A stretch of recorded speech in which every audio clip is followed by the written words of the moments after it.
Bapa yang baik, Bapa yang Maha Kudus, kami mengucap syukur Bapa kalau siang hari ini ya Bapa, kami masih boleh diizinkan mengadakan ibadah di tempat ini ya Bapa, bersama dengan teman-teman ya Bapa dari PD Immanuel dan PD Moria juga ya Bapa. Kami mengucap syukur ya Bapa, karena anugerah-Mu kami boleh ada sampai hari ini ya Bapa. Semua karena kemurahan-Mu ya Bapa. Siang hari ini ya Bapa, kami mengundang Roh Kudus-Mu hadir di tempat ini ya Bapa, melawat setiap kami ya Bapa. Jangan ada satupun yang terlewat ya Bapa. Penuhi kami ya Bapa, penuhi kami selalu ya Bapa. Kami siap ya Bapa memulai ibadah kami siang ini. Hanya di dalam nama-Mu Tuhan kami berdoa dan mengucap syukur. Haleluya. Amin.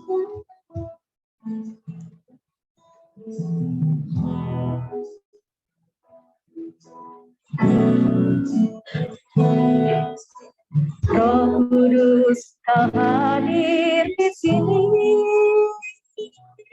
Roh Kudus, ku mengasihi-Mu. Kau lembut, Kau manis, Kau penghibur, penolong diutus Bapa-Ku. Kau hadir di sini, Roh Kudus, ku mengasihi-Mu. Kau lembut, Kau manis, Kau penghibur, penolongku diutus Bapa-Ku. Ku buka hati untukmu,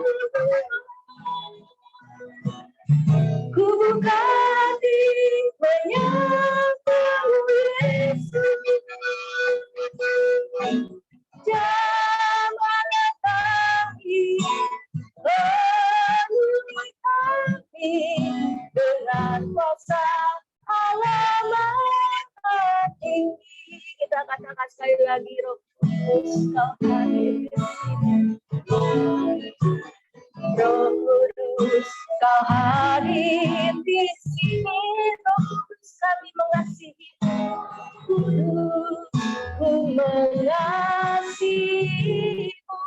Kau lembut, Kau lembut, Kau manis, Kau penghibur, penolongku diutus Bapa-Ku. Ku buka hati untukmu, ku buka hati menyambut Yesus. Jangan datangi, penuhi kami dengan kuasa Allah Maha Tinggi. Buka hati, ku buka hati untukmu Tuhan. Ku buka hati menyambut Yesus. Jangan datangi, penuhi kami dengan kuasa Allah Maha Tinggi. Jangan datangi, penuhi kami dengan kuasa Allah Maha Tinggi. Jamah kami, jangan datangi, penuhi kami dengan kuasa Allah Maha Tinggi.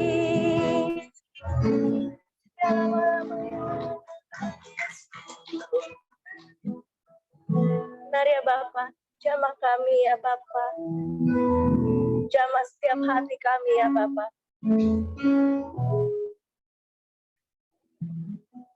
Urapi kami semuanya ya Bapa. Kuduskan pikiran kami ya Bapa. Agar kami ya Bapa layak ya Bapa untuk masuk hadirat-Mu ya Bapa. Masuk ke dalam tempat kudus-Mu ya Bapa. Terima kasih Tuhan. Terima kasih Yesus. Pimpin jalannya ibadah ini Bapa dari awal, pertengahan hingga akhirnya ya Bapa.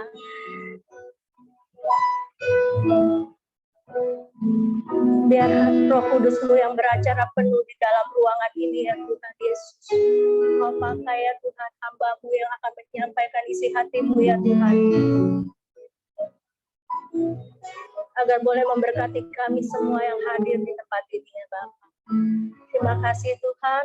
Kami mau memuji Engkau lebih lagi ya Bapa. Kami mau bersuka cita ya Bapa. Terima kasih Tuhan. Terima kasih Yesus. Haleluya. Haleluya. Amin. Saya undang saudara-saudara semua bangkit berdiri. Yuk, kita menyanyikan pujian. Ada sukacita? Kita tepuk tangan ya.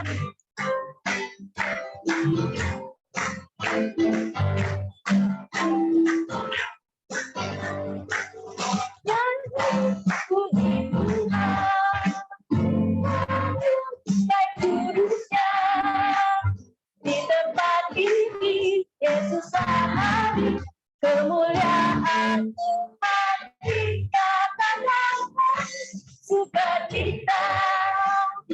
Baik kudusnya persembahkanlah seluruh hidup bagi kemuliaannya.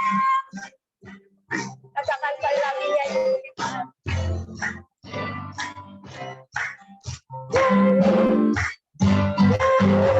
Puji Tuhan, namun baik kudusnya di tempat ini Yesus sehari, kemuliaan Tuhan dinyatakan sukacita.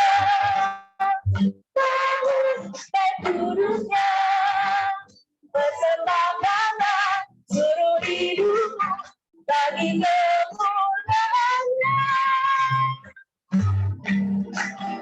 Anugerahnya bagiku, kasihnya dicurahkan, sambutlah Dia juru selamat bersama.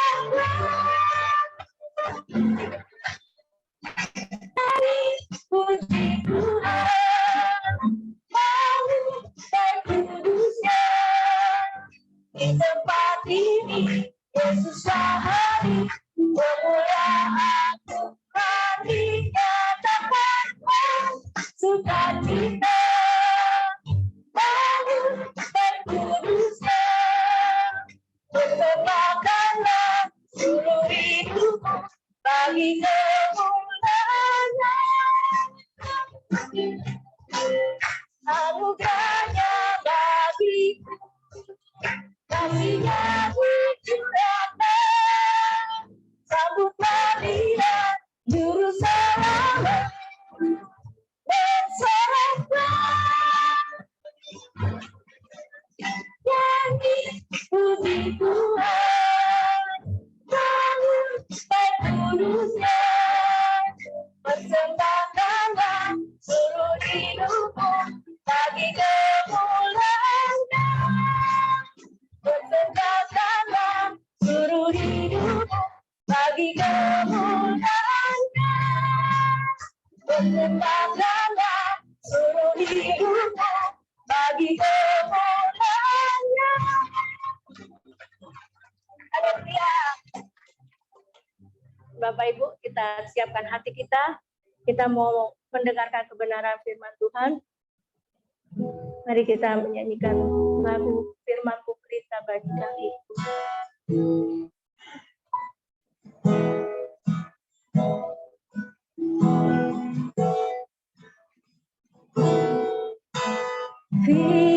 Firman-Mu berita bagi kakiku, terang bagi jalan.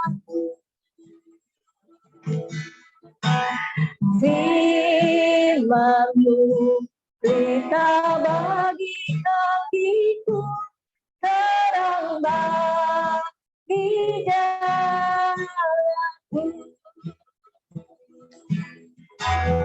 Waktu ku bimbang dan hilang jalanku, tetaplah di sisiku, dan takkan ku takut asal kau di dekatku, besertamu selamanya.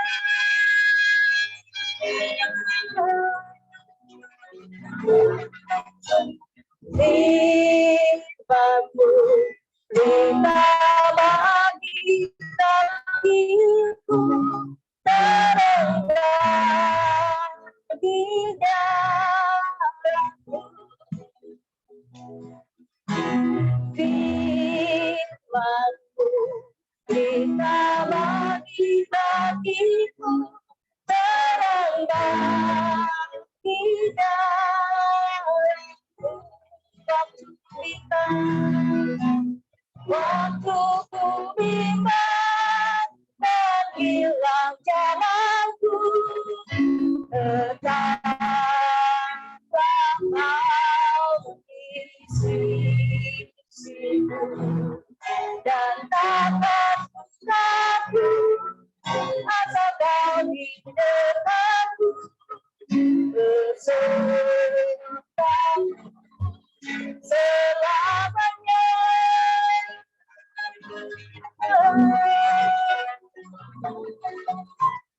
Firman-Mu berita bagi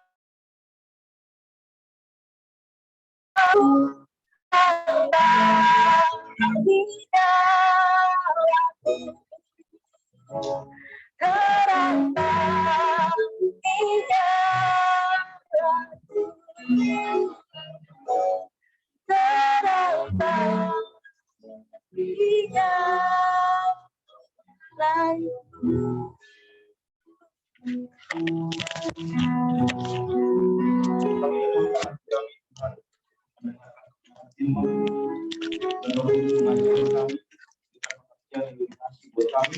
terang bagi jalanku.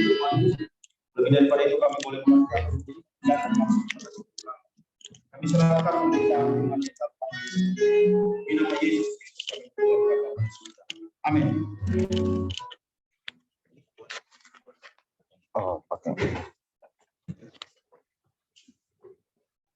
Oke, shalom.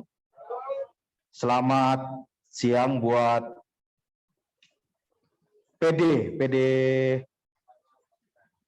Moria Sinarmas dan PD Immanuel Smart Band. Berarti Immanuel di sini ya. Yang Moria Zoom. Oke, halo ya. Saya boleh buka masker? Boleh ya, saya udah vaksin 3 kali, bahkan udah booster yang keempat. Jadi aman. Oke, hari ini kita akan membuka kitab kita di dalam Matius pasal yang ke-26 sampai ayat 36 sampai 46. Baca di rumah aja, ya, bacanya di rumah aja, tapi buka aja kalau punya handphone suci atau kitab sucinya. Temanya siang ini adalah My Will versus God Will. Jadi kehendak kita dengan versus kehendak Allah. Matius 26 ayat 36 sampai 46. Perikop dari firman Tuhan ini adalah tentang peristiwa Tuhan Yesus di Taman Getsemani, ya. Jadi baca di rumah, dan saya yakin teman-teman semua ini udah tahu karena durasi saya nggak cukup, hanya 30 menit. Temanya My Will versus God Will. Boleh tunjukin slide-nya? Ada nggak slide-nya? Ada nggak Ibu Isi? Ada ya? Boleh slide-nya? Oke. Bapak Ibu Saudaraku yang dikasihi oleh Tuhan, kalau kita bicara soal kehendak kita dengan kehendak Tuhan, maka prioritas kita adalah kehendak Allah sebagai orang percaya. Amin. Nah, persoalannya adalah kadang-kadang kehendak Allah itu boleh dibilang cukup misteri. Dan kenapa misteri? Sebab Allah yang kita sembah adalah Allah yang hidup. Dia bukan pribadi yang hanya bisa diatur oleh syariat, sehingga kita merasa bahwa kita sudah mengenal Tuhan. Tidak. Dalam kekristenan dia nggak pernah memberitahu secara pasti apa yang ditulis dalam Alkitab ini hanya sebuah tuntunan, hanya sebuah titik awal, tetapi bagaimana perjalananmu bersama dengan Allah itu misteri. Bagaimana kamu bisa mengerti apa yang menjadi kehendak Allah atas hidupmu itu misteri. Kenapa dibikin seperti itu? Supaya ada perbedaan, dan itu menjadi sebuah kebanggaan buat kita orang percaya. Sebab Allah yang kita sembah bukanlah Allah yang diatur oleh hukum syariat, hukum agama, tidak. Dia Allah yang hidup, dan bukti bahwa kita punya relasi dengan Dia adalah ketika kita berproses untuk mengerti apa yang menjadi kehendaknya Dia untuk kita hidupi, untuk kita lakukan. Seseorang yang tidak menghidupi kehendak Allah, maka dia adalah manusia yang boleh dibilang cukup miris hidupnya. Dia percaya Kristus tapi tidak menghidupi kehendak Dia. Nah, ini yang menjadi persoalan. Makanya saya mau membantu teman-teman lewat sebuah premis. Kalau kita mau menentukan kehendak Allah dalam hidup kita, apakah itu kehendak Allah atau bukan, maka saya mau mengajak teman-teman menyikapi dengan sebuah premis. Ya, premis ini boleh menjadi pendahuluan untuk pencaharianmu ketika engkau berusaha untuk mengerti apa yang menjadi kehendak Allah, apa yang Allah inginkan untuk engkau lakukan dalam kehidupanmu, dalam seluruh aktivitas hidupmu. Premisnya itu adalah apa? Perbedaan antara kehendak saya dan kehendak Tuhan adalah bahwa kehendak saya dimulai dengan mudah dan menjadi sulit. Namun kehendak Tuhan itu dimulai dengan sulit dan menjadi mudah. Itu premisnya. Kita nggak tahu pasti nih kehendak Tuhan atas hidup kita masing-masing apa. Bahkan ketika kita ada di satu persimpangan untuk menentukan sebuah pilihan dalam hidup kita, maka kita harus memilih kehendak Allah. Persoalannya tadi saya katakan, kehendak Allah kadang-kadang sengaja dibuat misteri. Supaya kita punya pergulatan, supaya kita bisa berkoneksi dengan Dia, membangun relasi dengan Dia, bertanya dengan Allah, sebab Dia hidup. Dia bukan Allah yang mati. Dia bukan hanya Allah yang duduk di atas tahta surga, diam. Dia adalah Allah yang imanen, bukan transenden saja. Ya, kata Immanuel itu bukan Allah beserta kita. Dalam teks bahasa Yunaninya artinya Allah manunggal, tinggal bersama dengan kita, berkelindan. Itu bahasa Indonesia klasik itu, berkelindan. Berkelindan itu artinya menyatu. Bukan berbaur, tapi menyatu seperti seirama, seperti seorang tentara yang berjalan, waktu 5 Oktober kemarin itu tentara berjalan, di mana langkah kakinya, derap kakinya itu sama, antara orang yang satu dengan yang lain, dalam satu barisan, dalam satu kelompok. Jadi berkelindan, Allah yang Immanuel itu artinya Allah yang berkelindan dengan kita, Allah yang transenden, yang jauh, dan berkelindan dengan kita, bergulat dengan kita di dalam kehendak, dalam kehidupan kita, dalam segala hal yang kita lakukan. Makanya Dia hidup. Persoalannya kita menghidupkan Dia enggak. Kalau kita enggak menghidupkan Allah dalam kehidupan kita, Dia mati. Tapi kalau kita menghidupkan Allah, menjadikan Dia bukan hanya pelengkap atas hidup kita, maka Dia menjadi pribadi yang hidup. Dan Dia akan menuntun, akan menjadi guidance buat kita. Dan Dia akan memberikan maksudnya atau memberitahu maksudnya kepada kita. Ya. Premisnya apa? Kalau kita dalam suatu persimpangan dan ingin menentukan, ini kehendak Allah bukan ya? Yang aku lakukan, yang aku kerjakan kehendak Allah atau bukan? Premis awalnya, ini tidak selalu murni benar, tapi premis awalnya untuk bisa mencurigai diri kita, apakah pilihan kita kehendak Allah atau bukan, premis awalnya adalah apa yang aku lakukan, apa yang aku pilih, apakah ini awalnya enak, tapi ujungnya buruk, atau awalnya berat, tapi ujungnya mudah. Nah, kehendak Allah cenderung awal-awalnya berat. Karena itu berurusan dengan daging, berurusan dengan pola pikir kita yang selaras dengan dunia, kemudian dibenturkan dengan kehendak Allah, dan disitulah problemnya. Nah, peristiwa di Taman Getsemani dalam Matius 26 ayat 36 sampai 46 ini berbicara tentang Tuhan Yesus yang melihat antara kehendak Dia dengan kehendak Bapa. Ingat ketika peristiwa di Taman Getsemani, Tuhan Yesus sedang mempertontonkan kemanusiaan Dia. Yesus adalah Allah yang sejati, manusia yang sejati. Dan kita percaya itu dan kita mengakui dan pernah malu terhadap kebenaran itu. Justru kita bangga. Kenapa? Sebab dalam konteks manusia berdosa tidak pernah ada seorang pun yang bisa menyelamatkan dirinya. Harus dari Allah. Tapi persoalannya Allah itu roh. Maka tidak fair kalau Allah yang roh kemudian menyelesaikan persoalan manusia yang daging. Karena itulah Yesus menjadi manusia.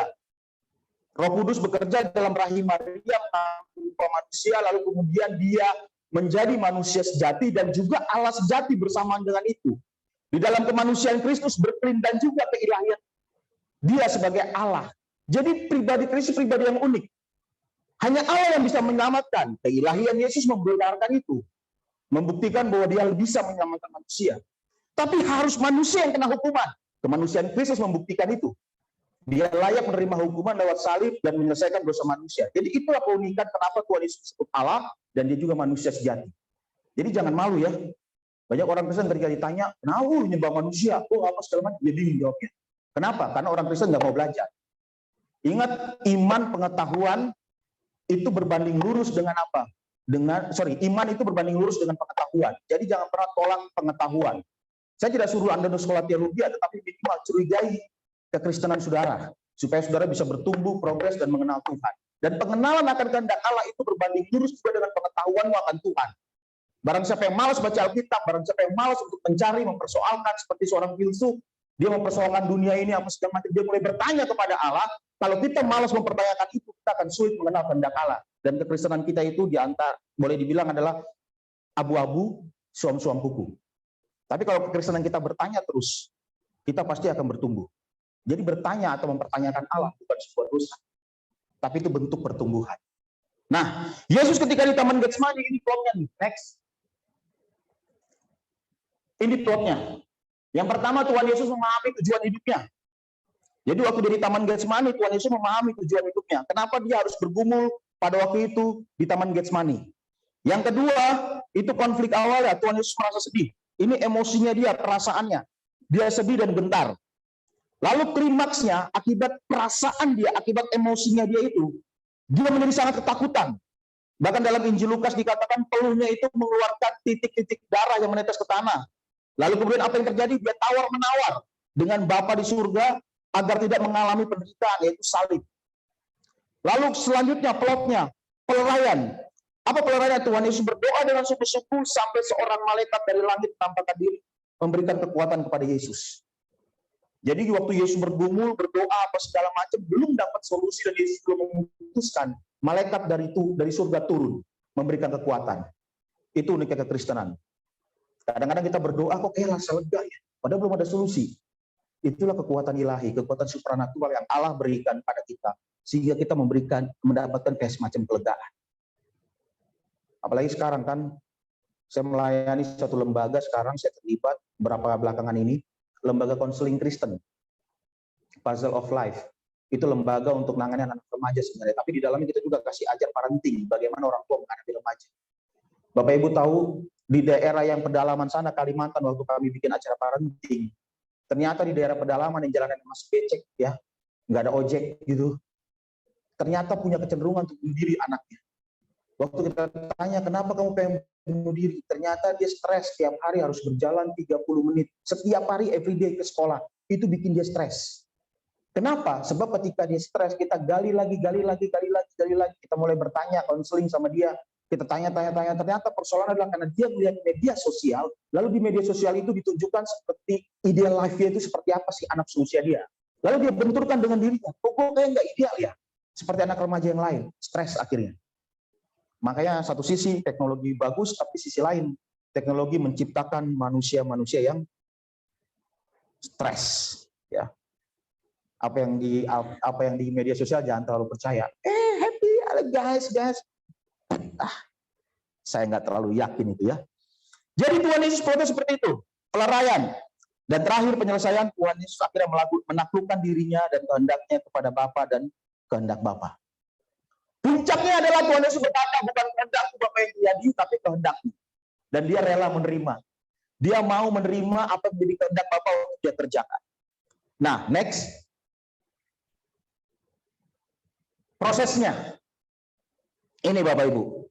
Bagaimana proses dari peristiwa Taman Getsemani, dari peristiwa Yesus bergulat dengan Bapa untuk menaklukkan kehendaknya dan mengikuti kehendak Bapa. Ingat, dia ketika bergulat itu dalam konteks kemanusiaannya dia yang harus mati di atas kayu salib.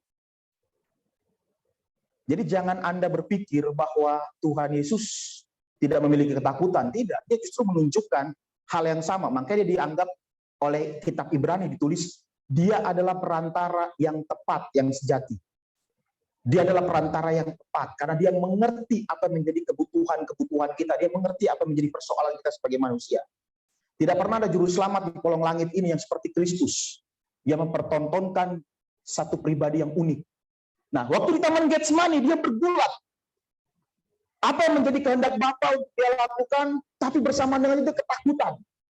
Dan dia mulai negosiasi. Bagaimana caranya supaya, Bapak bisa nggak ya? Jangan kehendak Bapak nih, tapi kehendak aku aja nih. Aku maunya A nih.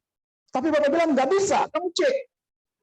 Dalam kondisi demikian, kau cemas, bahkan keringatnya, peluhnya itu sampai bercucuran darah, itu menunjukkan stres yang luar biasa.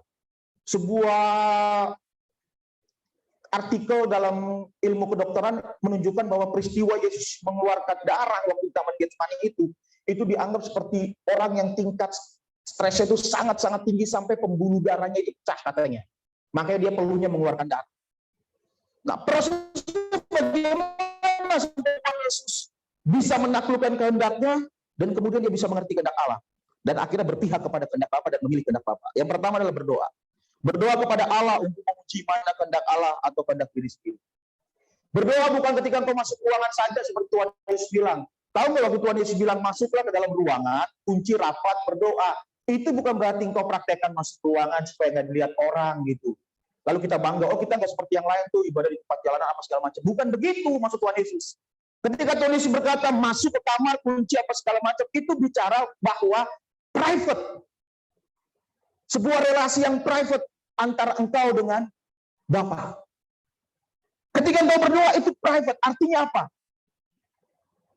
Ada sebuah hubungan yang intim, doa itu adalah hubungan yang intim, dialog, berinteraksi, dan itu tidak dibatasi oleh ruang. Artinya hanya engkau dan Bapa yang tahu. Makanya jangan Anda berpikir bahwa doa itu masuk ruangan atau ibadah. Jangan doa diliturgikan. Apalagi dikongreskan. Kongres doa nasional. Apa itu? Saya kurang setuju. Sebab tidak mungkin doa dikongreskan. Apalagi dikomunalkan bersama-sama. Yang ada nanti adalah apa? Bukan Allah yang ditinggikan. Manusia yang nonjol. Pengen maju ke depan, ke mimbar. Akhirnya ribut. Panitia berantem. Saya udah ikuti. Udah lewati fase-fase itu semua. Sebagai pendeta. Banyak yang kayak gitu. Nah kita di sini nggak mau kayak gitu. Amin. Doa kita doa private. Masuk kunci, masuk kamar kunci itu menunjukkan privacy. Itu menunjukkan doa itu sebuah kualitas, bukan kuantitas. Makanya ketika di mobil pun macam-macam engkau bisa berdoa. Daripada maki-maki orang yang jalannya serada celuk segala macam, lebih baik bangun hubungan dengan Tuhan dan berdoa. Dan Allah itu tidak bisa dibatasi oleh kata-kata apapun. Tidak ada sesuatu hal yang membatasi soal kesopanan, kesantunan juga dengan Allah dalam berdialog. Enggak perlu. Dalam doa itu yang penting adalah kejujuran, ketulusan, keinginan untuk bangun relasi dengan Dia. Anytime, dimanapun. Kalau di kantor saya paling senang di WC. Jam 3 sore itu saya selalu minta izin 30 menit. Ngapain? Duduk di kloset, lalu berdoa saja. Supaya orang tahu bahwa saya ada di dalam, saya chat terus kelas itu. Nah, udah. Dan biasanya itu saya baca Alkitab, apa segala macam. Tidak dibatasi. Apakah itu berarti kita tidak menghormati Allah? Tidak. Karena buat saya ruang private paling aman adalah ketika saya di toilet. Dalam jam kantor. Dan itu sudah persetujuan pimpinan. Saya mau berdoa. Tidak akan pernah mungkin orang mengerti kehendak Allah kalau dia tidak punya kehidupan doa. Ingat kehidupan. Bukan liturgi doa. Bukan jam doa. Kehidupan doa. Tadi waktu punya di parkiran susah banget ya. Motor geser sana, geser sini, keringetan. Ya itu motor segala macam. Itu sempat ada emosi negatif. Tapi di situ saya langsung ingat, Tuhan, kok aku cuman geser kayak gini? Ini kan hal yang nggak bisa aku ubah. Saya bukan bos Martin kok. Ngapain saya mesti marah-marah? Bertobat saya di situ tadi. Tuhan Yesus. Nah itu. Jadi teman-teman saya mau katakan bahwa doa itu bukan aturan yang harus enggak. Doa itu sebuah private, sebuah hubungan, relasi personal kau dengan Tuhan. Jadi jangan pernah bilang nggak bisa berdoa. Kalau makan nggak bisa, aku kurang ajar loh. Jangan aku aja, aku nggak bisa. Apa itu coba? Berdoa itu cuma ngomong. Even walaupun ngomong Tuhan kami mau makan, terima kasih untuk makanan ini. Demi nama Kristus Yesus kami berdoa Bapa. Amin. Udah. Yang penting hatimu. Buat apa doa bagus-bagus? Oh Bapa di surga. Engkau pemilik langit dan bumi. Apa itu coba? Tapi hatinya busuk. Buat apa? Keinginannya karena pengen dipuji. Kalimatnya bagus. Enggak. Doa yang dimasukkan oleh Yesus adalah doa private. Relasi yang private antara engkau dengan Allah itu bicara soal kualitas hubungan engkau dengan dia. Doa juga bicara sebuah penghormatan, kebergantungan kita, menyadari bahwa hidup kita nggak bisa bertumbuh berbuah di luar dia. That's why I need pray. Saya butuh doa. Doa bukan pray something pray until something happen, betul ya? Push, bukan itu. Doa itu bicara soal penyerahan, penaklukan diri kepada dia. Sampai di titik itulah Tuhan Yesus lakukan doa. Yang kedua, apa yang dilakukan? Ini skemanya ya. Bagaimana proses Yesus melakukan, apa yang Yesus lakukan untuk dia bisa mengerti kehendak Bapa dan takluk kepada kehendak Bapa. Yang kedua, bersikap realistis, jujur apa adanya. Memahami kehendak Allah dan menghidupnya bukan persoalan mudah. Ada banyak kendala, rintangan, dan tantangan dari luar, seperti keluarga, pekerjaan, pergaulan, dan lain-lain, maupun dari dalam diri sendiri, seperti belief system yang salah, trauma, dan lain-lain. Mazmur, saya waktu itu ikutin berapa kali seminar-seminar soal mental health. Ya, basicnya nasional, tapi di dalamnya basicnya nasional, siapapun ikut boleh, lintas agama. Dan ketika saya disuruh ngomong waktu itu, saya bilang bahwa di dalam Kristenan, sebelum kalian bicara soal journaling, CBT, apa segala macam, Mazmur di Alkitab itu sudah menunjukkan journaling yang luar biasa. Bapak Ibu Saudara yang terkasih dalam Tuhan, kalau kamu baca kitab Mazmur ya, Anda baca kitab Mazmur ada kata sela, betul di situ. Sela itu artinya berhenti sejenak, stop. Pemazmur kalau kalian baca ada kitab sela, lihat kalimat sebelum selanya. Pasti pemazmur itu meluapkan emosinya, komplain kepada Allah tentang keadaannya saat ini. Dia meluapkan emosinya, bagaimana dia menyampaikan. Bahkan Mazmur 13 kalau kalian baca tidak ada kata selanya di situ. Itu doa keyakinan atau apa? Dari ayat yang pertama sebelum sampai terakhir ayat 13 kalau nggak itu ayat yang 1 sampai 12 itu emosi negatif semua. Dia keluarkan. Mazmur 3 juga begitu. Kalau Mazmur 3 ada kata selanya. Dia ungkapkan, Tuhan kenapa begini segala macam. Lalu kemudian masuk di sela. Dia stop sebentar. Ketika masuk di sela, dia lakukan apa? Dia lakukan thinking. Dia mulai berpikir. Setelah berpikir, dia mulai masukkan assessment dirinya. Dia lakukan assessment, kenapa begini? Emosi negatif segala macam. Lalu kemudian dia merubah respon yang terakhir. Dan makanya setelah fase sela itu, teks di ayat-ayat selanjutnya, itu pemazmur selalu bicara soal kebesaran Tuhan. Bagaimana Allah tetap memelihara hidupnya, Allah tetap menolong dirinya, Allah tetap membangkitkan dirinya, Allah tetap memberikan yang terbaik buat dia. Itulah fungsinya sela di situ. Jadi tidak ada tuh yang namanya teori baru dalam dunia ini. Psikologi ada di Alkitab. Bagaimana pendekatan journaling untuk kesehatan mental itu ada di dalam Alkitab, dan pemazmur itu memberikan contoh yang real. Persoalannya kita dalam kekristenan sulit sekali untuk memberikan space ruang untuk kita menyampaikan emosi kita, padahal pemazmur dalam relasinya dengan Allah memberikan ruang yang luar biasa bebas untuk menyampaikan emosinya baik negatif maupun positif. Ingat, kita bukan robot-robot pengajaran, bukan robot-robot teologi. Pengajaran yang mengabaikan emosi dalam relasi dengan Allah itu sedang mengajarkan kita menjadi pribadi yang munafik, pribadi yang robot, yang mematikan apa yang Tuhan anugerahkan luar biasa, yaitu emosi. Kan kadang-kadang jangan takut, Allah akan cukupkan. Engkau jangan, Allah akan menyediakan. Percaya saja, ya percaya, tapi ya, tahu nggak, dia sedang mengalami kegalutan, dia perasaan yang butuh untuk diluapkan. Tapi kadang-kadang saya dulu lakukan itu sih sebagai pendeta juga. Kalau ada orang konseling, baik ngomong. Tapi sekarang saya bertobat. Saya sedang belajar teknik listening, jadi saya dengarkan saja baik-baik. Problem you apa? Saya sedang belajar konseling, jadi saya betul-betul dalamin lagi. Dulu saya belajarnya pastoral konseling, pastoralnya duluan. Konselingnya belakangan. Jadi khotbah duluan baru konseling. Repot deh. Harusnya konseling pastoral. Konseling dulu baru pastoralnya. Makanya saya sempat kritisin itu ke guru-guru teman-teman saya yang dosen teologi. Harusnya dibalik konseling pastoral. Bukan pastoral konseling. Akibatnya apa? Kita seringkali khotbah duluan baru mau dengerin orang. Repot kita. Tapi kalau kita rubah konseling dulu lalu ujungnya pastoral, berarti kita mengintegrasikan psikologi dan teologi. Teologi menjadi jawaban psikologi. Dan itu yang diajarkan oleh Alkitab. Yesus bergumul, menyampaikan emosinya.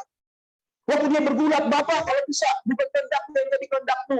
Dia menyampaikan itu menunjukkan sebuah kecemasan, ketakutan. Dia tawar-menawar dengan Bapa. Dan Bapa di surga memberikan ruangan itu, memberikan space itu buat kita. Makanya dalam doa, tidak salah kalau kau menyampaikan kegelisahanmu, kekecewaanmu dengan Allah, menyampaikan, meluapkan seluruh emosimu. Jadikan dia sebagai konselormu. Dalam doa itu jadikan. Dan Tuhan Yesus lakukan itu. Proses mengerti kehendak Allah tidak akan pernah beres kalau kau tidak menyampaikan emosimu yang paling dalam. Sebab dalam isi itulah nanti kamu akan mengenal siapa dirimu. Dalam proses emosi, dalam proses devosimu itu kau menyampaikan emosimu segala macam, nanti kau akan, Roh Kudus akan kasih tahu, ini lo dirimu. Itu yang dilakukan oleh Tuhan Yesus. Pertanyaannya, kalau Tuhan Yesus yang adalah Allah dan juga manusia sejati, dia melakukan itu, kok kita enggak? Tidak dosa kalau engkau menyampaikan itu. Tidak dosa kalau engkau, daripada kau ke Holy Wing yang udah ditutup sekarang, ngapain? Lebih baik dalam kamar lo berdoa sama Tuhan dan berkata. Daripada kau party, dugem, apa segala macam, ngapain? Ya, daripada kita nongkrong apa segala macam yang nggak jelas, ketika punya problem, punya masalah, ngapain? Ya, biasanya orang yang emosinya itu belum kelar, persoalan dia, traumanya, masa lalu, beli shiftnya belum kelar, biasanya itu susah diatur, apa sulit bekerja sama, apa segala, bahkan banyak lah. Ya, orang HRD pasti tahu di sini. Nah, yang kedua, yang ketiga lagi apa? Berbagi beban atau sharing. Tuhan Yesus bawa muridnya loh, dia bagi itu. Kenapa kamu nggak bisa berdoa? Kenapa kamu nggak segala macam? Waktuku udah dekat, apa dia bagi itu kepada murid yang di bawah, tapi muridnya tidur. Nah, berbagi beban, berbagi sharing ini sebuah hal yang paling penting. Tapi ingat, jangan bagi beban atau sharing sesuatu tentang hal yang sifatnya private kepada orang yang salah. Karena kau nanti akan digibahkan. Cari orang yang tepat, yang punya kredibilitas, bahwa dia bisa dipercaya, kualitas kerohaniannya good, nah itu cari yang seperti itu. Berbagi, sharing, soal beban itu adalah sebuah keharusan buat kita sekarang. Dalam dunia kerja, kalau bisa tolong. Ingat, mencari kehendak Allah dalam dunia kerja itu bukan persoalan mudah. Saya juga orang kerja seperti engkau dan seperti kalian semua, saya juga orang bekerja. Bukan persoalan mudah. Tapi bukan juga persoalan sulit. Ya. Mudah karena kau nggak mau. Mudah karena kau mau, tapi sulit karena kau nggak mau. Itu aja persoalannya. Mau nggak? Ketika ada problem, apa segala macam, coba belajar sharing, berdiskusi. Coba bagi. Supaya ngerti, Tuhan ini kehendakku bukan ya. Sharing kepada orang-orang sekitar, kepada orang-orang yang dipercaya, itu untuk menunjukkan verifikasi apakah kehendak Allah itu benar atau tidak. Dan itu sebagai bentuk ujian. Bahkan kepada orang yang seolah-olah tidak mendukung apa yang menjadi keputusanmu, itu untuk mempertajam instingmu, untuk mempertajam intuisimu, mengerti kehendak Allah. Sehingga Roh Kudus bisa bekerja dengan maksimal. Jadi jangan pernah takut berselisih dengan orang, jangan pernah takut berseberangan dengan orang. Rocky Gerung itu menarik kemarin ketika saya nonton YouTube. Ketika dia diundang peluncuran buku Pak Luhut Binsar Panjaitan, Rocky Gerung berkata bahwa bangsa ini terjadi karena orang-orang yang suka berdebat. Bangsa ini terjadi karena orang-orang yang suka saling mempertontonkan argumentasi logik, katanya. Ketika berdiskusi apa segala macam, makanya jadilah bangsa ini. Ya betul, karena saling berbagi, saling sharing, saling berdebat, itulah kemudian akhirnya kenapa Undang-Undang Dasar, Pancasila ketuhanan yang Maha Esa, yang tadinya bukan ketuhanan Maha Esa jadi ketuhanan yang Maha Esa. Karena ada orang-orang yang mau berbagi, mau sharing dan melihat, oh iya nih, dengan berbagi, bersharing, kamu akan dipertajam. Ini kehendakku atau kehendak Allah. Orang yang suka menyendiri, tidak mau berbagi, dia akan sulit mengerti kehendak Allah. Dia akan subjektif mengerti kehendak Allah. Dan itu berbahaya sekali. Orang-orang sekitar itu bisa jadi verifikasi buat kita. Dan terakhir adalah apa? Hadapi, tidak menghindar, meskipun daging sakit. Ingat, kadang-kadang kehendak Allah di premis yang awal tadi. Kehendak Allah untuk kita bisa tahu itu kehendak Allah atau tidak. Ingat, datangnya itu biasanya sakit, tapi endingnya mudah. Bekerja di sini, apakah itu kehendak Allah atau tidak? Hidupku. Halo? Nah, kita kuesioner dulu dikit sebelum tutup. Saya mau tanya sama teman-teman nih. Halo, teman-teman yang bekerja. Apakah bekerja di sini kehendak Allah? Halo? Kehendak Allah. Halo? Kok ada yang diam? Ada yang takut? Dengar baik-baik. Bekerja adalah kehendak Allah. Di mana bekerja itu pilihan. Kalau kau nggak punya pilihan di tempat lain dan akhirnya kau harus bekerja di sini, berarti kehendak Allah. Tapi Pak, di sini kayaknya perubahan segala macam. Ah, itu kehendak Allah tuh. Kehendak Allah supaya kau berubah, karaktermu diperkikis, karaktermu dibentuk apa segala macam. Nah itu. Karena di mana-mana yang namanya kerja itu nggak enak. Tapi lebih nggak enak lagi kalau nggak kerja. Percayalah, tidak ada satu ruang tempat yang bekerja itu enak. Karena apa? Dunia sudah jatuh dalam dosa. Teman saya tuh, anak Tuhan luar biasa, dia stres. Waktu teman saya kuliah S2 dulu. Dia stres banget. Kenapa? Karena waktu itu dia bilang gini, aduh, pusat gue nih. Bos gue nih bisa gulung tikar. Itu tahun 2014 waktu itu, 2015. Kenapa bro? Dia bingung. Ada satu regulasi yang dia harus berhadapan dengan pemerintah.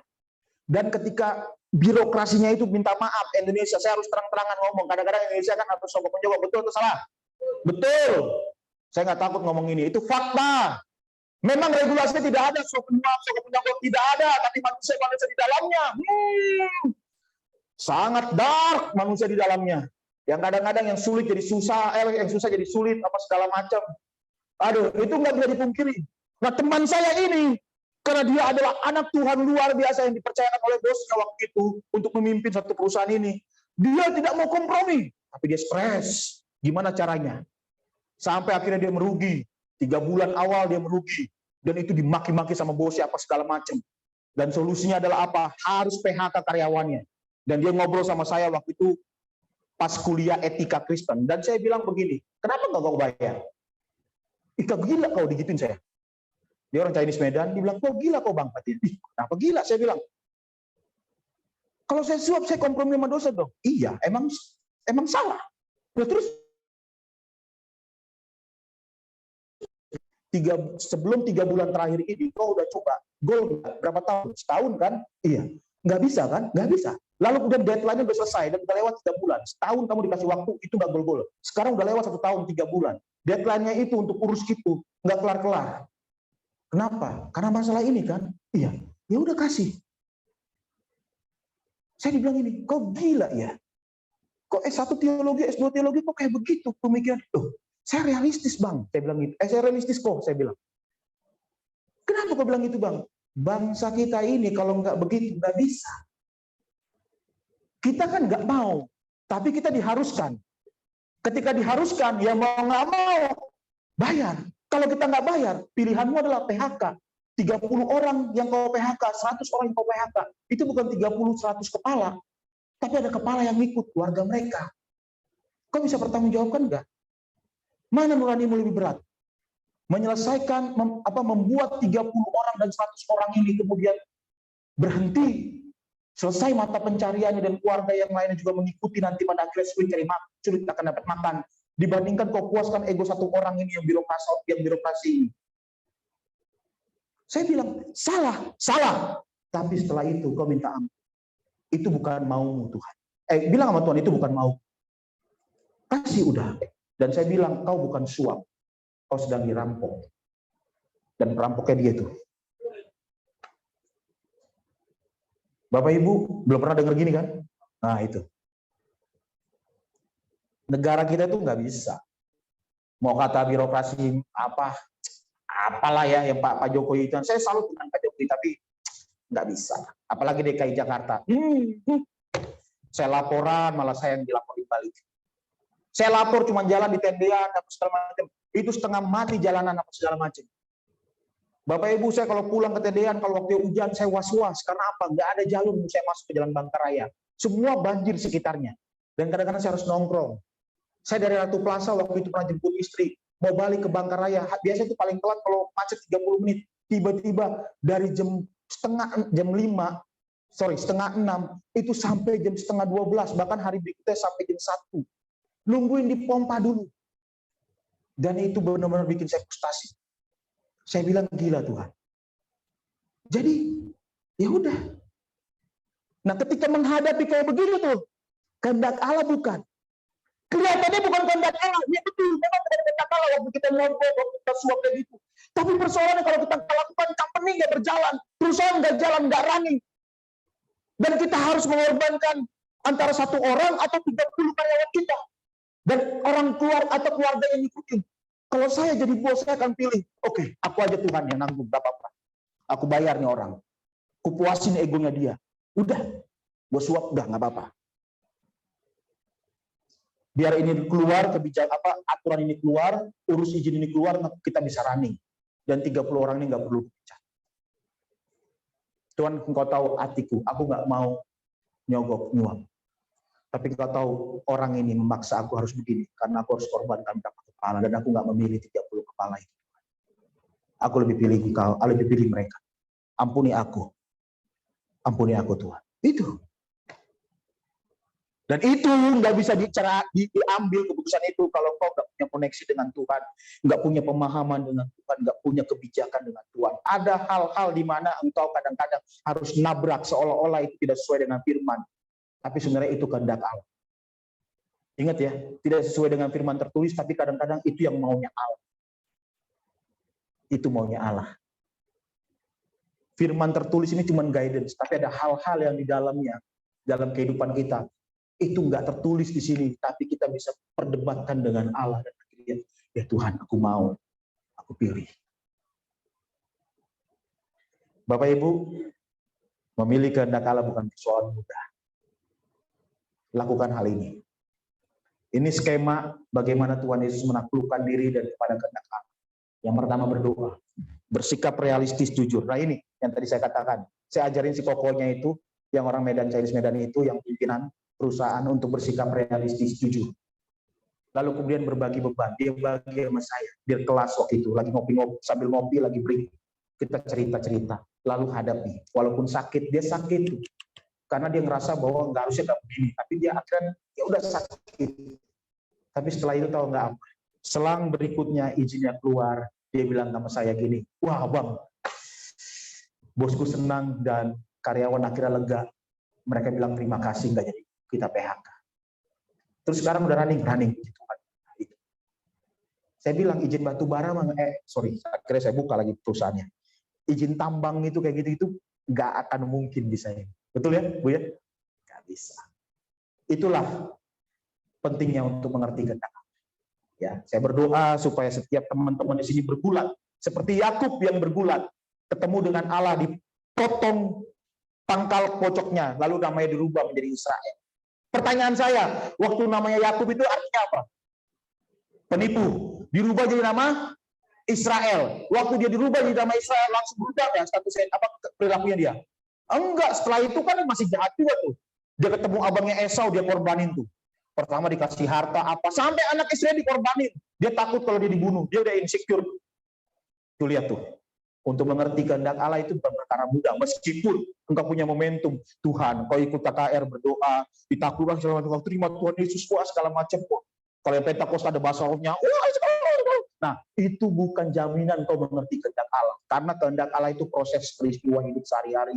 Dan engkau harus memiliki keintiman dengan dia, kejujuran, realistis dengan dia, sharing dengan teman atau siapa atau hamba Tuhan yang berkualitas, yang punya kredibilitas baik. Lalu kemudian terakhir adalah apa? Kalau udah dapet, oh ini kayak kehendak Allah, kau putuskan sendiri, Tuhan kayaknya ini kehendak, dan aku yakin Tuhan, hadapi meskipun sakit. Amin. Amin. Saya berdoa biar ini boleh memberkati kita semua, dan kita berdoa yuk. Hamba bersyukur Tuhan, terima kasih buat kebenaran firman ini. Dalam waktu yang singkat ini aku berdoa Tuhan, biar Roh Kudus memberikan hikmat, pemahaman, pengertian, supaya setiap kami Tuhan boleh memahami apa yang menjadi kehendak-Mu. Bukan persoalan mudah bergulat dengan kehendak-Mu Bapa, tapi juga bukan persoalan yang sulit juga Tuhan. Ketika kami belajar untuk menaklukkan diri kami, mengikuti kehendak-Mu, persoalannya hanya mau atau tidak, dan kami mau. Walaupun sakit kami mau, karena kami tahu itu yang terbaik buat kami. Terima kasih Tuhan, demi nama Yesus Kristus. Berdoa bersyukur. Amin.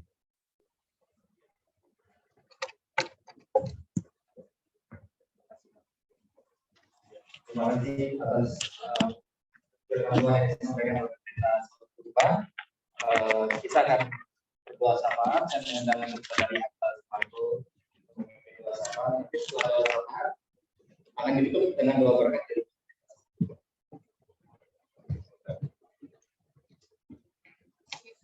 Mari kita berdoa.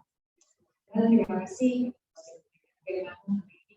Saya Kau yang akan seal dan menerangkan firman di dalam pikiran kami dan mengajarkan kami how to do your will. Terima kasih firman yang Kau sudah tanamkan di dalam percaya bahwa akan jatuh ke tanah yang subur dan akan berbuah dan menjadi berkat. Terima kasih Bapak untuk segala kebenaran yang Kau ajarkan kepada Bapak hari ini. Bahwa minggu kami ke depan.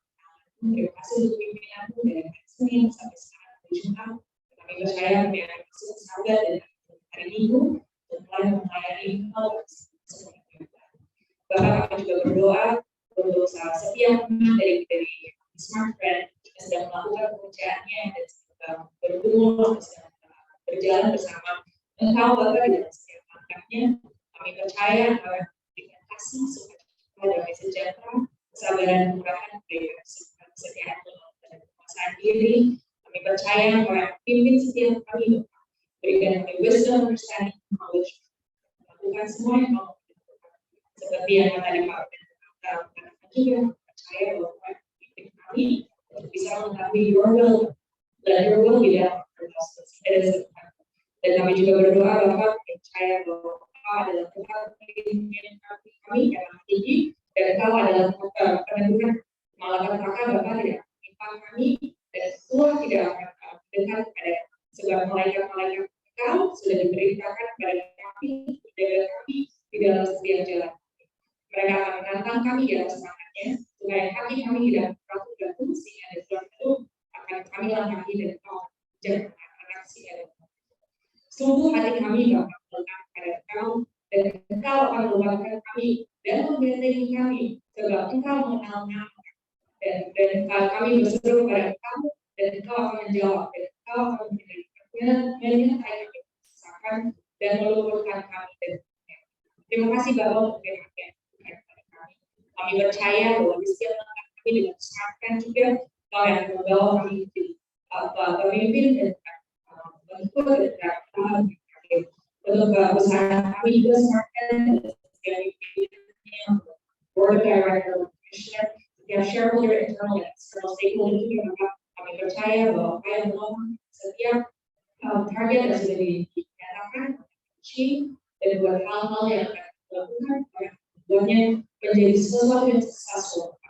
Kami juga berdoa untuk setiap dari kami dalam pekerjaan kami membawa dan kami percaya di dalam setiap langkah kami dalam misi yang ini firman-Mu supaya kita dari kami percaya juga Bapak bahwa setiap aktivitas yang kami lakukan di kantor akan menjadi terang dan terang. Dan kami akan bercahaya dengan Syekina Gloria dan nanti kami menjadikan yang tunjuk dan semua yang keluar dari kami mencerminkan kemuliaan. Biarkan dan jauhkan dari kami melakukan dan biarkan kami memiliki hati yang rendah. Setiap yang keluar dari mulut kami itu adalah kata-kata yang memuliakan. Kami juga berdoa untuk kami Indonesia, kasih untuk pemulihan yang sudah berikan lihat kemenangan atau kemenangan.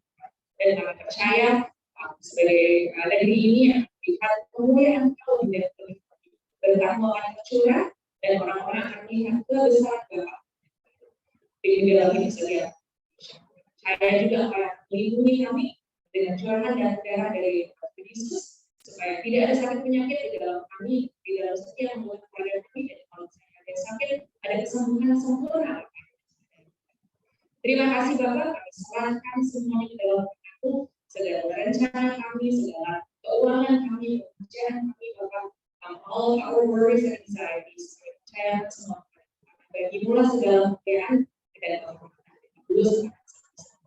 Terima kasih Bapak, dedikasikan hari ini dalam pimpin kami di dalam setiap kami. Percaya bahwa baik pun membuat kami menjadi orang-orang yang terpilih dan menjadi garam dan terang. Terima kasih Bapak dan Yesus cukup.